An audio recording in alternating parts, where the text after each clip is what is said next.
This is the Automotive Repair Podcast Network.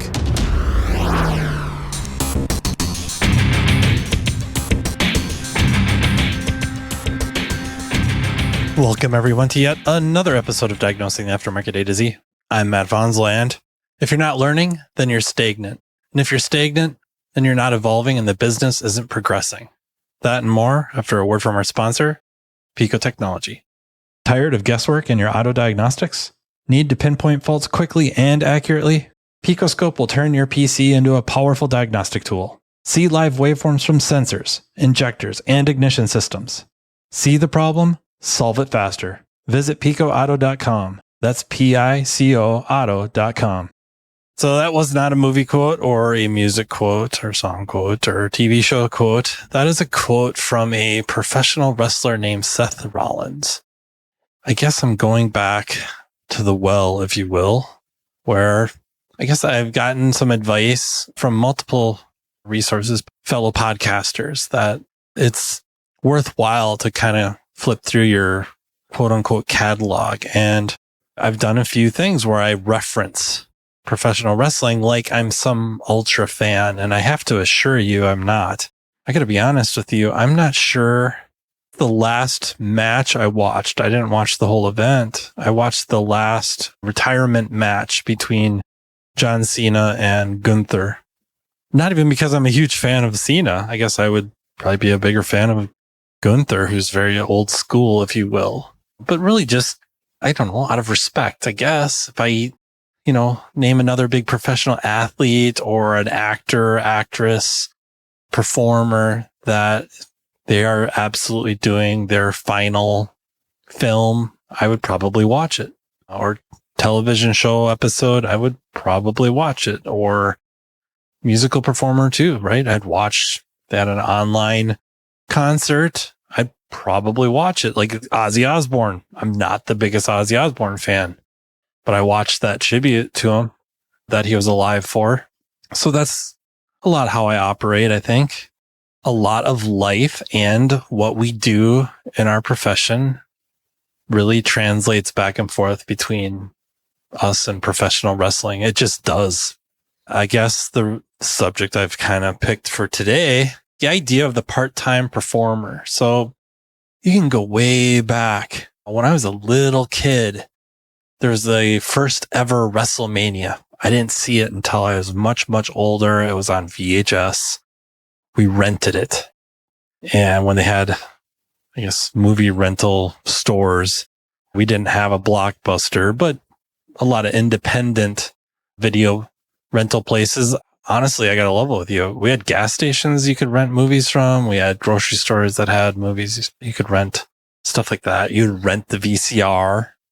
So my first time ever seeing WrestleMania was on VHS.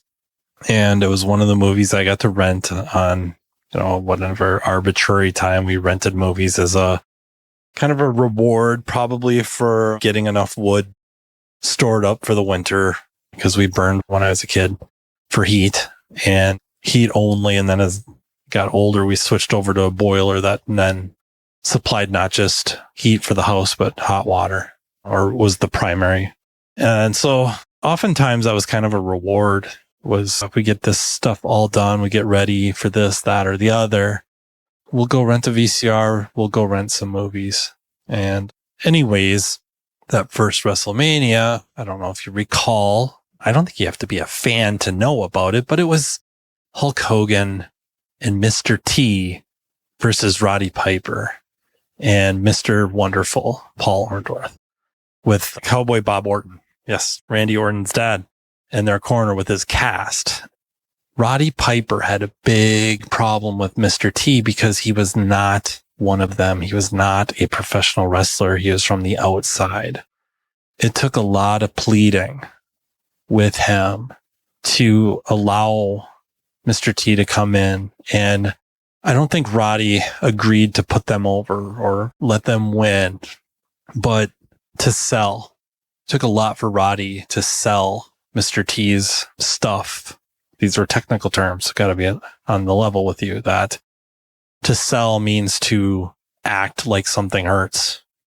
And stuff is whatever punches, kicks, suplexes, body slams, whatever offensive move. If you sell it, you make it look like it hurt. You act like it hurt. The reason being is Mr. T at the time was a name, and WrestleMania had a whole bunch of them, right? I think Muhammad Ali was there as a special referee. I think Liberace, who I vaguely remember. I think he played piano. I know he was a performer, music performer of some sort, but I don't remember him all that well. But he was there. Mr. T at the time was part of the television show The A-Team and was very, very popular. And he, of course, was, I think, at a show where Roddy Piper was beating on Hulk, and then Mr. T came to his rescue, and that rubbed Roddy the wrong way. But the thing was, the big picture was, it wasn't really about the script. It was about the money. People that came to the events, and namely with, I think, WrestleMania, they did closed circuit TV, which is somewhat like pay-per-view. That's where the money was. And Roddy needed to understand that making Mr. T look good didn't hurt him as bad as he was thinking it would. All worried that he's all about protecting the business, which means he needs you as a fan to believe everything in that ring is real. Everything they do is real. They are really fighting. I think that was called kayfabe, or was part of kayfabe. Didn't want to do it. Took a lot of coaching up from Vince McMahon. Took a lot of coaching up from other wrestlers. Hulk Hogan, who Roddy didn't much care for. But he did it. They got their big payday. And then throughout time, it was common for a professional wrestler to go, I would say especially with Hogan, into acting and into Hollywood. You got to see that happen more and more often. Cena absolutely was doing that. The Rock, Dwayne "The Rock" Johnson, maybe the biggest of them all when it came to that. Stone Cold Steve Austin a little bit, right? I think he's in The Expendables and a couple other movies, not to the degree that The Rock is. But when they come back, a lot of times they do really well, right? They've been out of it for a while. They've been doing their Hollywood thing. And the guys who've been there working, day after day, however many nights or days, if you will, days, performances a year, sometimes 2 in a day. Somebody that's been out of it now for months, year, comes back and they have a really good showing. A lot of times winning not just matches, but winning titles. It's a tough pill to swallow. I'm in here paying my dues, busted my hump, and then you just waltz back in here and I got to put you over, and they're going to hang the title on you. What the hell? And it's like this big dig. But it isn't about that. It's about the money. These people are draws. They bring eyes. People spend money. That's what it's all about. It seems like very few got that. And even John Cena, if you get bored one day and running out of stuff to watch on like YouTube, you can find John Cena talking about where he misunderstood that with The Rock. The Rock came back, and I think John Cena was going to have to put him over in an event and give him the title. And he was very upset about it. He was very annoyed about that. And he missed the point. And then he figured it out later, I think even years later, and had to go apologize. Not had to, but chose to go apologize. I misunderstood this. I disrespected you. And The Rock, of course, is cool because he had similar feelings with Hulk Hogan, right? And it just goes on and on. Brock Lesnar is kind of another one. He doesn't necessarily go out and do Hollywood, but he does limited shows. And he's not the locker room presence that like The Undertaker was. The Undertaker for a while was really only doing WrestleMania, and he'd come back and he'd win. And honestly, those times he'd come in and put on a hell of a match, leave broken, physically destroyed, and take the better part of a year to get in shape to go back and do it again. But he was such a locker room presence. He had so much respect. Behind that curtain, nobody complained, or very, very few complained. I think there's a couple that may have, CM Punk in particular, but for the most part, no one thought anything of it. Lesnar would do that and people had issues, but he had some street cred, at least with his UFC runs. And honestly, he demonstrated, I would say, how to handle that with Goldberg. Again, this is getting into, if you're not into wrestling now, I'm just rattling off a whole bunch of names that you probably have never heard of or could care less about. But I promise you, I have a method to my madness. Bill Goldberg was at one time the draw for WCW, a competitor of WWE and part of those Monday Night Wars. He kind of looked like another version of Stone Cold Steve Austin, only he didn't talk. It was best not to let him have a microphone. But he just mowed through the competition and he just, whatever, he clicked with the fans. He did not click with people behind the curtain so good. He's gone for quite a while. He's aged. He had other things going on. But he had a family, right? Namely a son. And he kind of wanted to show his son that side of him again. And that superhero. That's what Goldberg used specifically. Was he wanted his kid to see him like a superhero again. So WWE calls and he accepts on rather short notice. And if you watched, again, at YouTube, they'll show you the clips where he comes back and you can tell like he's been working out really hard to get in shape, but he's kind of paying a price and he's older, right? I think he was 50 or so. You could see the struggle, the timing, the strength just wasn't the same. But Lesnar was going to be the main opponent. Lesnar had the idea of letting Goldberg win. I think it was like 3 times in a row, like beat him somewhat badly. The big thing being like Lesnar playing the role of underestimating his opponent and just played it brilliantly. And then for the final, at least for that run, if you will, that match, he beats Goldberg, gets his title back. Is your shop ready for the electric vehicle revolution? Don't get left behind. The Pico Scope EV Kit is your all-in-one solution. Diagnose any electric or hybrid vehicle, from high voltage batteries to complex communication systems. With guided tests and pinpoint accuracy, you'll tackle more jobs and boost your bottom line. This isn't just a tool, it's your future. Be the expert in EV repair. Visit picoauto.com to future-proof your shop today. That's PICOauto.com. So how in the world does this translate into an auto repair shop? Maybe there's a part-time employee that comes in and does something. I don't think so. Maybe, but I doubt it. That really wasn't where I was going. I was going with, what if you have a specialist? What if you have a technical specialist or a mechanical specialist who maybe they're there every day, but they really only focus on one area, but they do it really, really well? What if you've got an alignment person, alignment tech, alignment specialist? That's really all they do. Like maybe even to the point where they don't do so many suspension part replacements. Like literally their day is drive the car onto the rack, compensate, whip out an alignment, and maybe some of those alignments require drilling and grinding and all that. But if they find a bad part, maybe they do it. Maybe they replace the ball joint or the control arm. Maybe they don't. Maybe that thing gets bounced to an undercar specialist or somebody else because there's, whatever, 8, 9, 10 other alignments sitting outside that got to get done. So this person runs that thing out, runs the next one in. But they've got the reputation around town. They're the one where customers are walking through the door going, hey, so-and-so sent me. They said I got to have my car looked at by the alignment guy, the alignment specialist, the alignment girl, the alignment tech. I'm told I'm supposed to talk to this person. They need to look at my car. I've had my car to this place and this place, and I was at, whatever cafe, and they told me you have to bring it to this shop and have so-and-so. They're the best.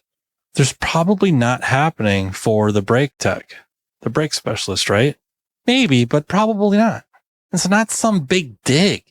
But if you've got somebody like that you work with and they're legitimately good, and maybe even beyond that, they have that reputation, instead of getting your ego, letting your ego get involved and letting envy, envy is part of it, but just that condescension get involved and get in your head, lean into it because they're bringing cars in the door.